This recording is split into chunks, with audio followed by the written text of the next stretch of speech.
देश की सर्वोच्च अदालत यानी सुप्रीम कोर्ट ने तेलंगाना के मुख्यमंत्री रेवंत रेड्डी के खिलाफ मानहानि मामले की सुनवाई के दौरान भाजपा को कड़ी फटकार लगाई है। कोर्ट ने अपनी सुनवाई के दौरान बड़ा बयान देते हुए कहा कि अदालत को राजनीतिक लड़ाई का अखाड़ा बनाना ठीक नहीं है। सीजीआई BR गवई की अध्यक्षता वाली जस्टिस के विनोद चंद्रन और जस्टिस अतुल S चंदोरकर की बेंच ने स्पष्ट और साफ शब्दों में कहा कि हम बार बार कह रहे हैं कि इस अदालत का इस्तेमाल राजनीतिक लड़ाई के लिए नहीं करना चाहिए। याचिका खारिज की जाती है। अगर आप नेता हैं तो आपकी चमड़ी मोटी होनी चाहिए। चलिए अब आपको बताते हैं कि आखिर पूरा मामला क्या है। दरअसल मामला मई 2024 में बीजेपी की तेलंगाना इकाई के महासचिव द्वारा दर्ज की गई एक शिकायत से शुरू हुआ था। शिकायत में आरोप लगाया गया कि रेवंत रेड्डी ने अपने भाषण में बीजेपी के खिलाफ अपमानजनक और भड़काऊ बयान दिया। दावा किया गया कि रेड्डी ने तेलंगाना कांग्रेस के साथ मिलकर एक फर्जी और संदिग्ध राजनीतिक कहानी गढ़ी, जिसमें कहा गया कि अगर बीजेपी सत्ता में आई तो वह आरक्षण खत्म कर देगी। शिकायतकर्ता ने कहा कि इस भाषण से बीजेपी की प्रतिष्ठा को ठेस पहुंची। वहीं आपको बता दें कि पिछले साल अगस्त में हैदराबाद की एक निचली अदालत ने कहा था कि रेड्डी के खिलाफ तत्कालीन भारतीय दंड संहिता और जन प्रतिनिधित्व अधिनियम 1951 की धारा 125 के तहत मानहानि का प्रथम दृष्टता मामला बनता है।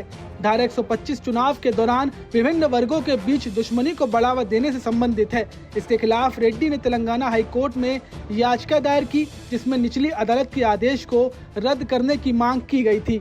वहीं तेलंगाना हाई कोर्ट ने 1 अगस्त 2024 को रेड्डी की याचिका पर सुनवाई करते हुए कहा कि राजनीतिक भाषणों को मानहानि का आधार बनाना उचित नहीं है।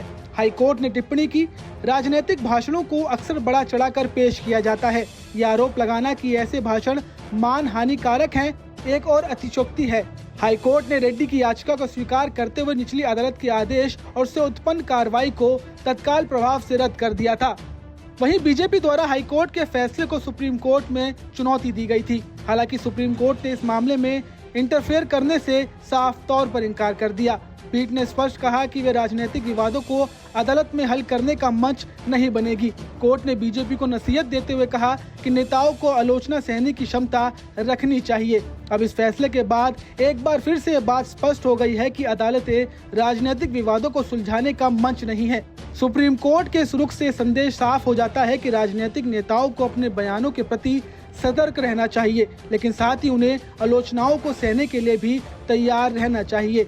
ये फैसला न केवल रेवंत रेड्डी के लिए राहत लेकर आया है, बल्कि राजनीतिक भाषणों और मानहानि के दावों के बीच संतुलन को भी रेखांकित करता है।